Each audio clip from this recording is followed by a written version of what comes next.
स्वच्छता, स्वच्छतेतील सुधारणा, कचरावेचक महिला आणि त्यांचे प्रश्न याबाबत अथक सेवाभावी वृत्तीनं कार्यरत असणारं अत्यंत संवेदनशील साहित्यप्रेमी व्यक्तिमत्व म्हणून आपण ज्यांना ओळखतो अशा ज्येष्ठ सामाजिक कार्यकर्त्या आणि साहित्यिक सन्माननीय प्राध्यापिका वृषाली मगदुम ह्या आपलं मनोगत व्यक्त करण्यासाठी येतील.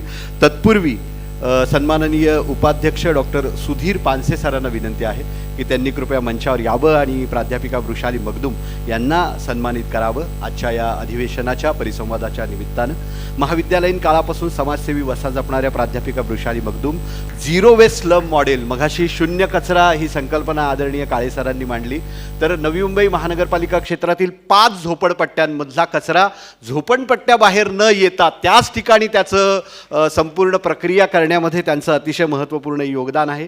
झिरो वेस्ट स्लम मॉडेल ज्याचे केंद्र सरकारनं दखल घेतलेली आहे. नवी मुंबई स्वयंसेवी संस्थेच्या माध्यमातून संस्थेच्या अध्यक्ष म्हणून 60 संस्थांचं संघटन अध्यक्ष त्यांनी स्वीकारलेलं आहे. अन्नपूर्णा परिवार अन्वय प्रतिष्ठानच्या विश्वस्त आहेत. संवेदनशील लेखिका ही प्राध्यापिका वृषाली मगदुम यांची नवी ओळख आहे. विराणी गाणी, साकव, कोलाज, डोहविभ्रम, व्यूह, स्वरूप, कवळसा, आदिबंद ह्या त्यांचे 8 कथासंग्रह, निर्गाठ ही कादंबरी, भवताल आणि जिनसूषितांचे हे वैचारिक लेखसंग्रह प्रसिद्ध आहेत. नवी मुंबई महानगरपालिकेचा नवी मुंबई भूषण पुरस्कार त्यांना प्राप्त झालेला आहे.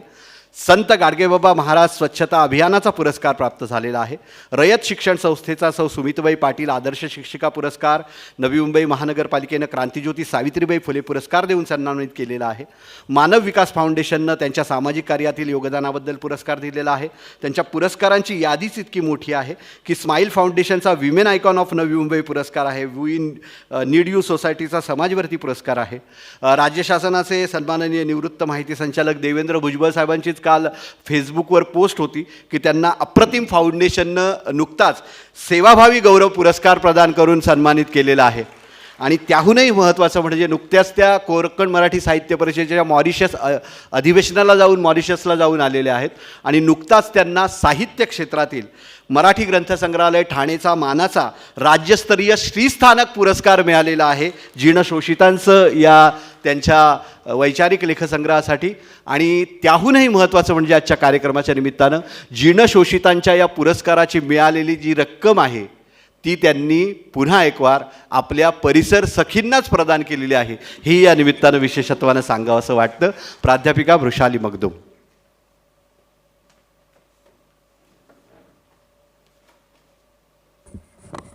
नमस्कार. महेंद्रजींनी मला फारच हरभऱ्याच्या झाडावर चढवलं.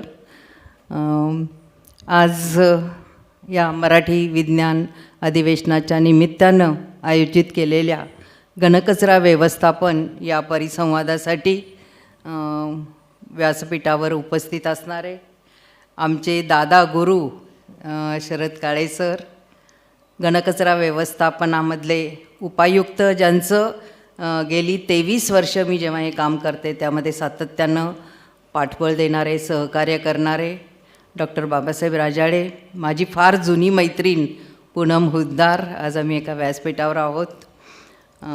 महेंद्रजी जे अतिशय सुंदर सूत्रसंचालन करतात. माझा बायोडेटा वाचला म्हणून म्हणत नाही, मी नेहमीच त्यांना म्हणत असते. सूत्रसंचालनामधलं एक दबदबा निर्माण करणारं व्यक्तिमत्व. आपण सगळे प्रेक्षागृहात मोठ्या संख्येनं उपस्थित आहात. विज्ञान क्षेत्रात काम केलेले आपण दिग्गज लोक आहात. त्याचबरोबर नवी मुंबई शाळामधील काही शिक्षकही या ठिकाणी उपस्थित आहेत. घनकचरा व्यवस्थापन आता आपण 2 लोकांनी आपल्याशी संवाद केला. शरद काळे सरांनी अतिशय पोटतिडकीनं या विषयामध्ये असणारे प्रश्न आपल्यासमोर मांडले. पूनमनं आपल्याला यामध्ये काय आपण करू शकतो याविषयी माहिती दिली. मी स्वतः जेव्हा ही दोन्ही भाषणं ऐकत विचार करत होते तेव्हा मला असं वाटलं की आमच्या परीनं आम्ही याच्यावर काय जे काही उपाययोजना काढलेल्या आहेत किंवा काय केलेलं आहे हे थोडंसं सांगण्याचा मी प्रयत्न करणार आहे मला दिलेल्या थोड्या वेळामध्ये. शरद काळे 15 मिनटं म्हणत होते, मी त्यांना 20 मिनटं म्हटलेलं आहे. तर घनकचरा व्यवस्थापनाचा जो प्रश्न आहे मला स्वतःला असं वाटतं की तो सर्वंकष असा आणि मूलभूत असा प्रश्न मानून आपण तो सोडवला पाहिजे. त्याला आपण कसा सोडवायचा याची काही उद्दिष्ट आपण निर्धारित केली पाहिजेत. सातत्यानं सर्वसामान्य नागरिकच याच्यामध्ये खूप काही करू शकतो.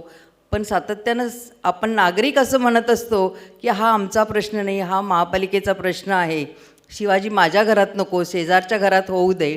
पण मला स्वतःला असं वाटतं की हा फक्त महापालिकेचा प्रश्न नाही, तर हा प्रश्न जो आहे तो आपल्या आरोग्याशी निगडीत आहे. पर्यावरणविषयक आपली जी भूमिका आहे त्याच्याशी निगडीत आहे.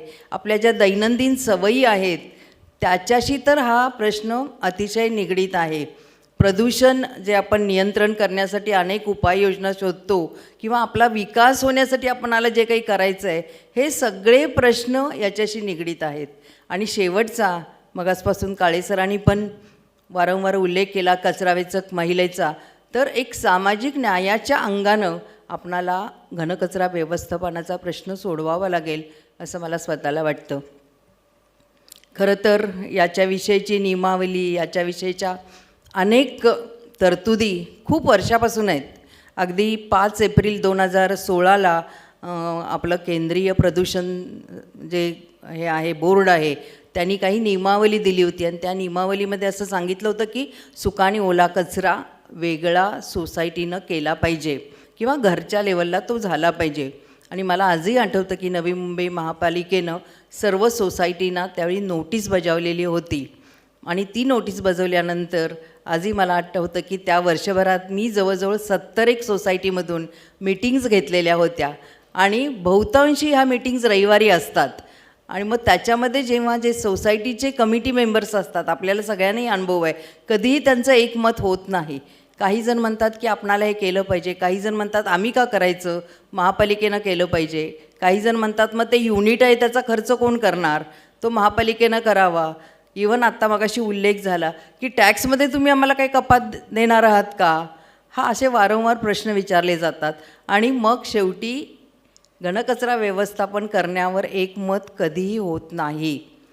आत्ता खरं तर मला स्वतःला असं वाटतं की हा जेव्हा 2016च्या सुद्धा आपण मागे जाऊ, 1988 साली सुप्रीम कोर्टानं सांगितलेलं होतं आणि 388 कलम लावलेलं होतं आणि त्याच्यामध्ये असं सांगितलं होतं की प्रत्येकानं ओला आणि सुका कचरा वेगळा केला पाहिजे.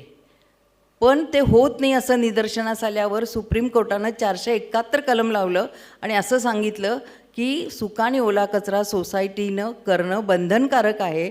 तसं न केल्यास सोसायटीला 1000 रुपयेचा दंड लागेल आणि सोसायटीने 1000 रुपयेचा दंड नाही दिला तर तो महापालिकेनं वसूल करावा, नाहीतर महापालिकेला तो दंड द्यावा लागेल. कोर्टानं एवढा खरमरीत आदेश देऊनसुद्धा आज 2023 साल आहे, मला वाटत नाही अशी इथं कुठली सोसायटी असेल की ज्यांनी महापालिकेला दंड दिलेला आहे. तर हा सगळा भाग शेवटी बंधनकारक करणं किंवा कंपल्सरी करणं, मॅन्डेटरी करणं, मला स्वतःला असं वाटतं की आपण आपली जबाबदारी समजून हे केलं पाहिजे. हा प्रश्न जबाबदारीनं, प्रेमानं, सामंजस्यानंच सुटणारा आहे.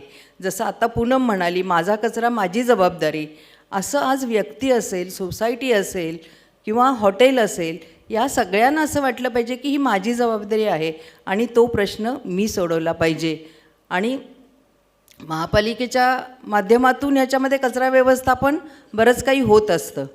आता कचऱ्यामधले काळे सरांनी पण सांगितलं की जैविक जो आहे, सुका कचरा आहे किंवा घातक कचरा आहे, तर 80% आपल्या कचऱ्याचं काय झालं पाहिजे की व्यवस्थापन झालं पाहिजे, नियोजन झालं पाहिजे. पण आता काळे सर म्हणाले 400 ग्रॅम आपल्या प्रत्येक घरातून कचरा, ओला कचरा निघतो. मी अर्धा किलो म्हणते, तर आपल्या घरातून जर अर्धा किलो कचरा निघतो, त्याचं नियोजन आपल्याला जर करता येत नसेल, तर आत्ता महापालिकेच्या माध्यमातून 800 टन त्याच्याहीपेक्षा जास्त कचरा जेव्हा आपण फेकतो डम्पिंगवर, तेव्हा त्याचं नियोजन महापालिकेनं करावं अशी आपण अपेक्षा कशी करू शकतो. तर मला स्वतःला याच्यावर मी उपाययोजना काय करता येईल याच्यावर जास्त भर देणार आहे. पण जैविक कचऱ्याचं काय, आपण साध्या साध्या गोष्टी आहेत की आपल्या घरामध्ये जैविक कचरा म्हणजे आता पूनमनं सांगितलंच, भाजीपाला आहे, शिळं अन्न आहे किंवा आपल्या काही वेळा बरेच प्रश्न विचारले जातात, डोक्यावरचे केस आहेत, आपल्या हाताची नखं आहेत, रद्दी पेपर आहे, हे सगळं ज्याचं बायो कंपोस्टिंग होऊ शकतं, अशा या सगळ्या गोष्टी आहेत. तर आपल्याला फक्त एक छोटीशी बीन आपल्या स्वयंपाकघरामध्ये ठेवायची आहे आणि सकाळपासून आपला जो काही कचरा येतोय, काही भाज्या चिरल्यात, काही शिळं अन्न आहे, आणखी काही आहे, ते सगळं त्या बीनमध्ये टाकून द्यायचं आहे. And at the end of the day, दिवसाच्या शेवटी आपण जर बास्केट असेल तर बास्केटमध्ये तो कचरा टाकायचा आहे बारीक करून. सोसायटीच्या लेवलला फीड्स असतील तर त्याच्यामध्ये आपण तो कचरा द्यायचा आहे. म्हणजे पहा, हा आपला अर्धा किलो ओला कचरा बाहेर नाही गेला. आणि सुका कचरा काय करायचा आहे? सुका कचरा आपल्याकडे खूप कमी असतो. तुम्ही डीमार्टला गेलात, प्लॅस्टिकच्या पिशव्या आल्या, अजून कुठे गेलात पिशव्या आल्या, त्या अतिशय कमी कचरा असतो. तो आपण एका कोपऱ्यामध्ये ठेवून दिला आणि 15 दिवसातून, महिन्यातून एकदा तो रिसायकलिंगला गेला, तर मला असं वाटते की आपण बरंचसं शून्य कचरा मोहिमेकडे येऊ.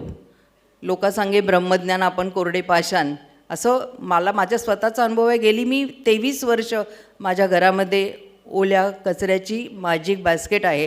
त्याच्यामध्ये गेली अनेक वर्ष खत मी तयार करते. माझ्याकडे 50 कुंड्या आहेत. त्या 50 कुंड्याला 15 दिवसातून एकदा अतिशय सुंदर असं खत घालते.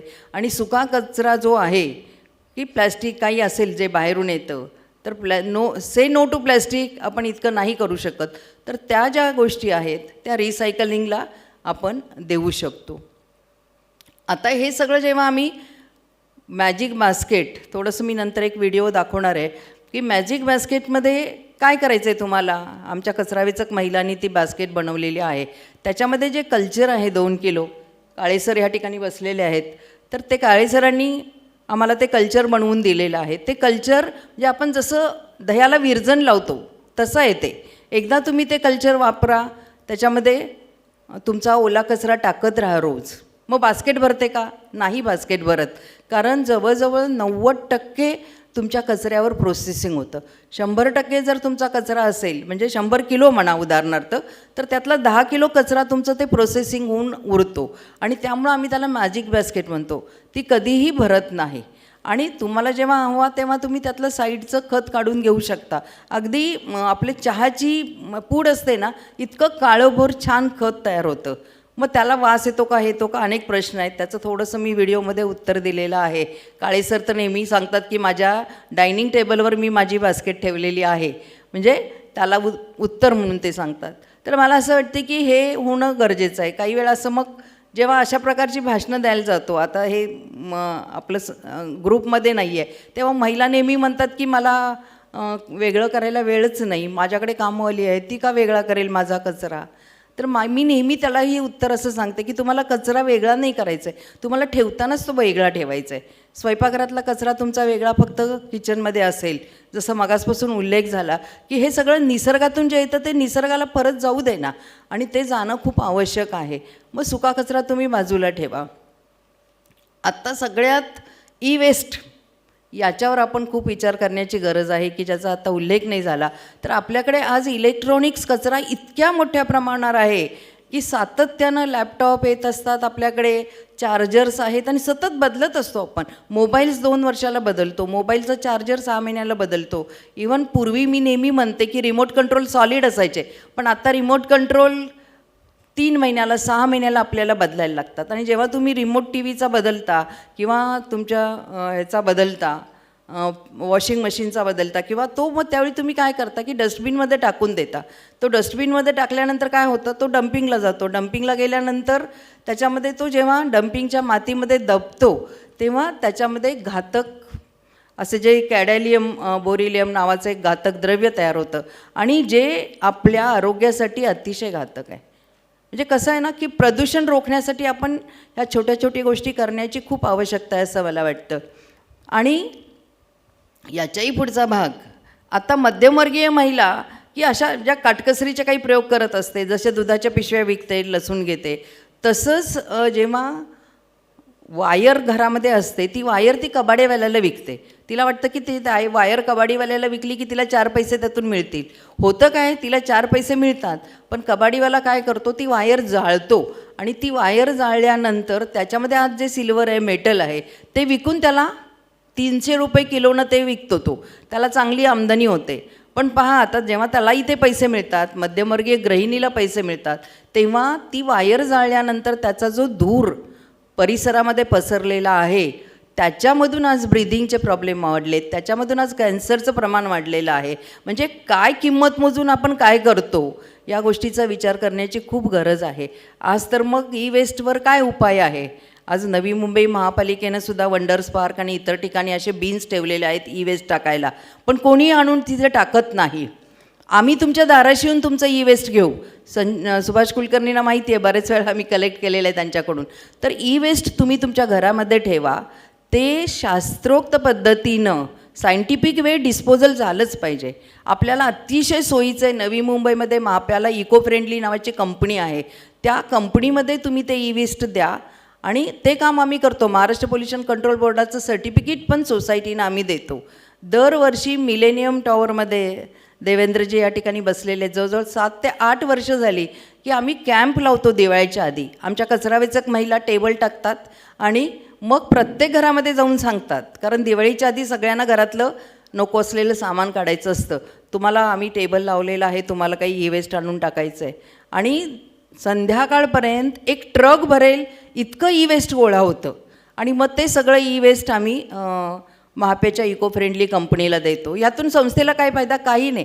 ट्रान्सपोर्टचा खर्चसुद्धा निघत नाही संस्थेचा. पण आम्ही काय म्हणतो की हे पर्यावरणाचं काम आहे, हे आपल्याला केलं पाहिजे. आज हा ट्रकभर कचरा डम्पिंगवर गेला नाही पाहिजे आणि ते होणं आवश्यक आहे.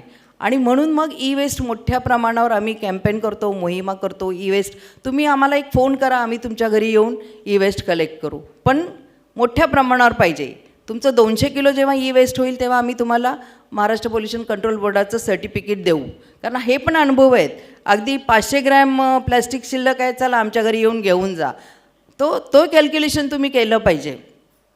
तर ते खूप महत्त्वाचं आहे.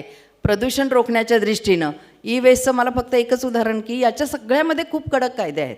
प्लॅस्टिकवर सुद्धा अनेक वेळा महापालिकेने धाडी घालून प्लॅस्टिक जप्त केले, पण कोणाकोणापर्यंत पोचणार? तसंच ई वेस्टचं पण आहे. ई वेस्टच्या संदर्भातला इतका कडक कायदा आहे. अगदी 10-12 वर्षापूर्वीची गोष्ट आहे. आत्ता सांगण्यात आलं की आम्ही कचरावेचक महिलांचं संघटन केलेलं आहे. आज नवी मुंबईमध्ये 1000 कचरावेचक महिलांच्यावर काम करतो. आणि ह्या सगळ्या ज्या महिला आहेत की दुष्काळाच्या काळात मराठवाडा, उस्मानाबाद, औरंगाबाद या भागातून आलेल्या आहेत आणि रेल्वेचं भाडंही न भरता अशा त्या या ठिकाणी आल्या. का आल्या? तर इथे कचरा वेचण्यासाठी. दुसरं काम का नाही केलं? कारण कुठलंच स्किलच नाही त्यांच्याकडे, दुसरं कुठलं कौशल्य नाही. आणि मग नवी मुंबईच्या अशा झोपडपट्ट्यामधून राहत त्या जेव्हा आज कचरा गोळा करतात तर त्यांचं ते लाईव्हलीहूड आहे. आम्ही पर्यावरणाचं काम पण करतो आणि त्यांच्यासाठी लाईव्हलीहूडचं पण काम करतो.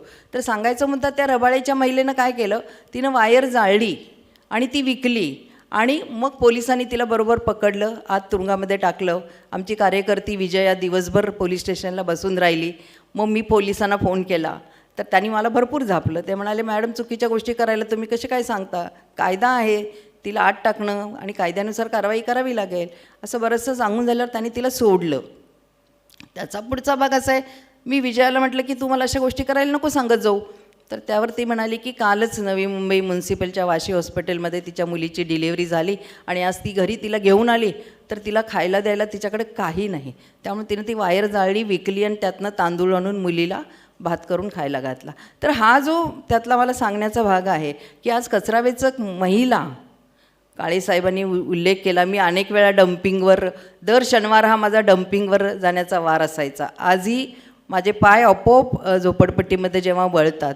तर आत्ता ही कचरावेचक महिला की जिथं तुम्ही 2 मिनटंसुद्धा उभा राहू शकणार नाही, त्या ठिकाणी जाऊन तुम्ही टाकलेल्या घाणीतला कचरा जेव्हा ती वेगळा करते.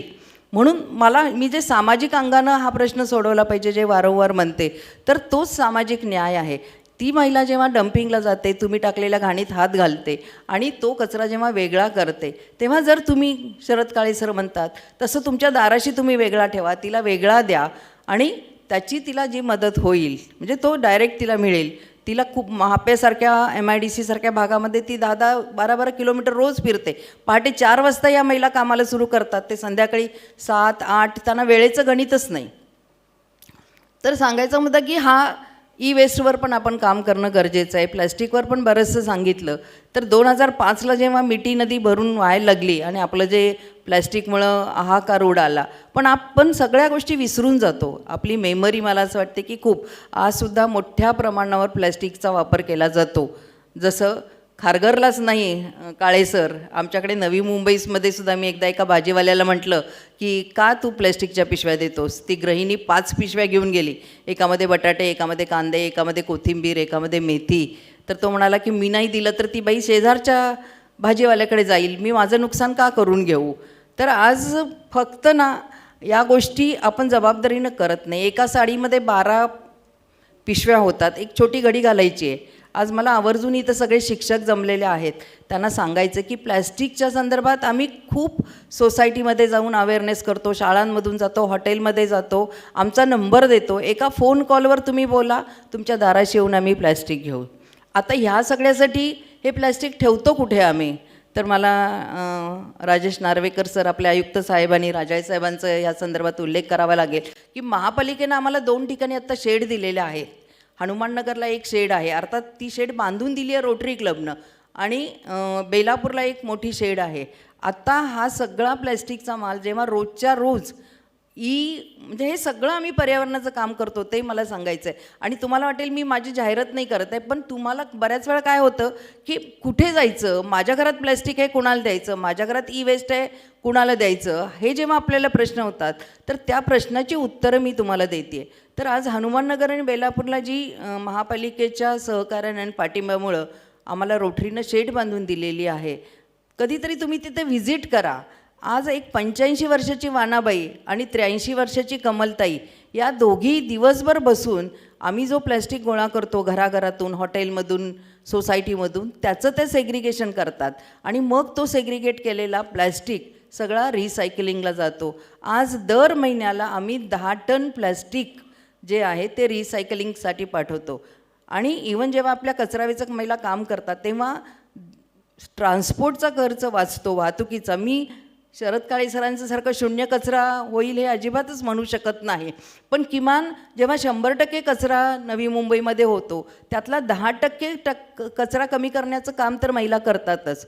महेंद्रीजींनी आता ज्या 5 स्लमचा उल्लेख केला, तर त्या आत्ता सगळ्यांना माहिती आहे, तुर्भे भाग माहिती आहे, तुर्भा, हनुमाननगर, आडवली, बुतवली, त्याच्यानंतर बिंदू माधवनगर आणि समतानगर, दिघ्यापासून सुरू करून इकडे तुर्भ्यापर्यंत 5 ठिकाणी महापालिकेनं आमच्या कचरावेचक महिलांसाठी 2 रूम दिलेले आहेत ड्राय वेस्ट ठेवायला आणि कचऱ्याचं खत बनवायला युनिट्स दिलेले आहेत. तर आज 10 महिला की या 2000 घर, प्रत्येक महिला 250 घराचा कचरा घेते. 2000 घरांचा कचरा या 10 महिला जेव्हा झोपडपट्टीमध्ये आतमध्ये जाऊन दारोदारी जाऊन आणतात. खरं तर कन्सेप्ट अशी आहे की झोपडपट्टीमध्ये सुद्धा वेगळा कचरा दिला पाहिजे, सुका कचरा वेगळा, ओला कचरा, पण तो मिळत नाही. महापालिकेनं 2-2 डस्ट, वागडले सर इथे बसले तर वागुडले सर, तर महापालिकेने 2-2 डस्टबिन प्रत्येक घरामध्ये दिल्या. आणि पूनम म्हणाली की ठेवायला जागा नसते, तर त्या डस्टबिनचा उपयोग म्हणजे हास्यास्पद आहे. आम्ही जेव्हा व्हिजिट केली तेव्हा त्यांनी आपलं धान्य घालून ठेवलं एका डस्टबिनमध्ये आणि दुसऱ्या डस्टबिनमध्ये कपड्याचे काही घड्या घालून ठेवल्या, म्हणजे त्याचा उपयोग अशा पद्धतीनं केला गेला. तर सांगायचा उद्देश की आज जवळजवळ 50 कचरावेचक महिला ज्या घरोघरी जाऊन सुका आणि ओला कचरा घेतात आणि ज्या स्लममध्ये, त्याला स्लम मॉडेल असं म्हटलं जातं, आणि मला असं वाटतं की नवी मुंबईनं केलेला हा प्रयोग भारतामध्ये पहिला प्रयोग आहे. हे सांगायला मला अतिशय अभिमान वाटतो की 50 कचरावेचक महिला जवळजवळ 10,000 झोपडपट्टीतल्या घरांचा कचरा घेतात, त्याचं खत बनवतात, सुका कचरा रिसायकलिंगसाठी जातो. आणि अशा अभिनव आयडियाज फक्त महापालिकेला, नवी मुंबई महापालिकेला सुचू शकतात असं मला वाटतं. आणि मला त्यात स्वतःला असं वाटतं की या महिला जी गोणी टाकायची आणि पाठीवर काटा टाकायचा आणि त्यांच्या सोयीनं जेव्हा त्या रस्तोरस्ती फिरून कचरा गोळा करत होत्या, त्याऐवजी आज त्या मुख्य प्रवाहात आलेल्या आहेत. आणि जवळजवळ आज 81 कचरावेचक महिलांना काम मिळालेलं आहे, त्यांच्या हाताला काम मिळालेलं आहे, एक नोकरी आहे त्यांची, त्यांना पगार मिळतो. आणि दुसऱ्या बाजूला त्या पर्यावरणाचं काम करतायत. काळे सर माझ्याकडे बघतायत, मी समारोपाकडे येते. तर मला स्वतःला वाटतं की हे मी जे सुरुवातीला म्हटलं की सगळ्या बाजूनी हे व्यवस्थापन झालं पाहिजे. मग ई वेस्ट असेल, प्लॅस्टिक असेल, ओला कचरा असेल, सुका कचरा असेल आणि याचं आम्ही व्यवस्थापन करतो. मी क्लेम नाही करणार, पण अजूनही तुमच्यासारखे मदतीचे हात मिळाले कधीही बोलवा, आम्ही तुमच्या ह्या सगळ्या कचऱ्याचं व्यवस्थापन करून देऊ. विशेषतः शाळेतली मुलं ही मला इथं शिक्षक आलेत म्हणून मला सांगावंसं वाटतं की तुम्ही शाळेमध्ये अवेअरनेस सेशन ठेवा. काल आमची टीमसुद्धा स्टॉल लावलेला आहे, आमचा खताचा स्टॉल आहे, बास्केट आहेत. तर आपण तुमच्या सगळ्या मुलांना, काल बऱ्याच मुलांना आमच्या मुलींनी बरंचसं ग्रुप घेऊन प्रबोधन केलेलं आहे प्लॅस्टिक संदर्भात, ओल्या कचऱ्यासंदर्भात. तर शाळा कधीही तुम्ही आम्हाला बोलवा, महापालिकेच्या शाळा आहेत, आम्ही कधी येऊन हे जाणीव जागृती करू. पण हे झालं पाहिजे असं आम्हाला स्वतःला वाटतं की जास्तीत जास्त नवी मुंबई महापालिकेतला कचरा कमी झाला पाहिजे. कचरा घंटागाडीतून जातो एवढं नियोजन पुरेसं नाही, तर तो कचरा आपला कमी करणं, जास्तीत जास्त कमी करणं हे आपलं उद्दिष्ट असलं पाहिजे. जसं काळे सर म्हणाले तसं कचरा हा शब्द मी सतत वापरायला लागली आहे, पण आपण तो शब्दकोशातून काढून टाकूया आणि ती खऱ्या अर्थानं संपत्ती आहे. आपल्याला जेव्हा तो टाकाऊ वाटतो तेव्हा तो कुणाला तरी उपयुक्त असा तो कचरा असतो. नवी मुंबई, स्वच्छ मुंबई असं नुसती घोषणा करून चालणार नाही, तर वास्तवामध्ये आपणाला खरोखर नवी मुंबई, स्वच्छ मुंबई ही घोषणा सार्थ करून द्यायची आहे. त्याच्यासाठी फार छोट्या छोट्या गोष्टी करायच्या आहेत. आपल्या वर्षानुवर्षाच्या ज्या सवयी आहेत, चुकीच्या सवयी आहेत, त्या आपल्याला बदलायच्या आहेत. पण बऱ्याच वेळा काय होतं की आपल्याला आपल्या सवयी चुकीच्या आहेत असं वाटतच नाही. आणि त्यामुळं कसं होतं की जोपर्यंत आपल्याला जळ पोचत नाही तोपर्यंत आपण एखाद्या गोष्टीसाठी हलत नाही. आणि घनकचरा व्यवस्थापनाचं असंच आहे की आपल्याला त्याची प्रत्यक्ष झळ बसत नाही, पण अप्रत्यक्ष आत्ता मी तुम्हाला सांगितलं तसे अनेक त्याच्यामध्ये घातक परिणाम आहेत. त्याचं प्रदूषण होतं आहे. जसं नायगावकरांची कविता कदाचित तुम्हाला सगळ्यांना माहिती असेल की नायगावकर ग्रामीण भागामध्ये गेले होते फ्रेश हवेमध्ये फिरण्यासाठी आणि तिथे त्यांना सर्दी खूप झाली. हे कवितेतनं त्यांनी सांगितलेलं आहे, मी थोडक्यात सांगते. सर्दी खोकला खूप झाला, मग ते डॉक्टरना भेटायला गेले आणि म्हणाले, अरे मी फ्रेश हवेत आलो आणि मला सर्दी खोकला खूप झाला आहे, काय करायचं? तर डॉक्टर हसले आणि त्यांनी म्हणाले, मुंबईला परत जा आणि गटाराच्या कडेनं जरा एक राऊंड घ्या, तुमचं सर्दी खोकला जाईल. म्हणजे प्रदूषणाला पण आपण यूज टू झालो आहे का, असे अनेक प्रश्न आहेत. आत्ता सोसायटीमधून मी जे सतत माझी तक्रार असते की सगळे स्विमिंग टँक आहे, मुलांसाठी खेळण्याची सोय आहे, गार्डन आहे. अरे पण तुमच्या मुलांच्या भविष्याचं काय? आज मिथेन वायू जेव्हा डम्पिंगवर तयार होतो, देवनार डम्पिंगला जेव्हा आग लागली तेव्हा कचरा वेचकांनी आग लागली म्हणून त्यांना बाहेर काढलं. आत्ता कोपरखिरण्यामध्ये सुद्धा जेव्हा पहिल्यांदा डम्पिंग ग्राउंड होतं तेव्हा उन्हाळ्यामध्ये डम्पिंगला आग लागली, तर कचरा वेचकांना काही त्याच्यामध्ये दोष नसतो. आपला जो ओला आणि सुका कचरा जेव्हा डम्पिंगवर डंप होतो तेव्हा त्याच्यातून मिथेन वायू तयार होतो, जो ज्वालाग्री आहे. त्याला वास नाही, रंग नाही, काही नाही, पण तो कार्बन डायऑक्साईडपेक्षा 21 पट घातक आहे. म्हणून मला स्वतःला असं वाटतं की आपण या सगळ्याचा विचार करणं खूप गरज आहे. आणि जेव्हा आपण फक्त ज्याला मला असं वाटतं की आपल्याला पैसा नाही द्यायला लागणार आहे, वेळ नाही आहे, श्रम नाही आहे, फक्त ओला आणि सुका कचरा वेगळा करायचा आहे, आपल्या चुका दुरुस्त करायच्या आहेत, तर मग घनकचरा व्यवस्थापनाचा प्रश्न नक्कीच चुटकी सरशी सुटेल. या ठिकाणी मला आपल्याशी संवाद करण्याची संधी दिली याबद्दल खूप खूप धन्यवाद. मी या ठिकाणी थांबते.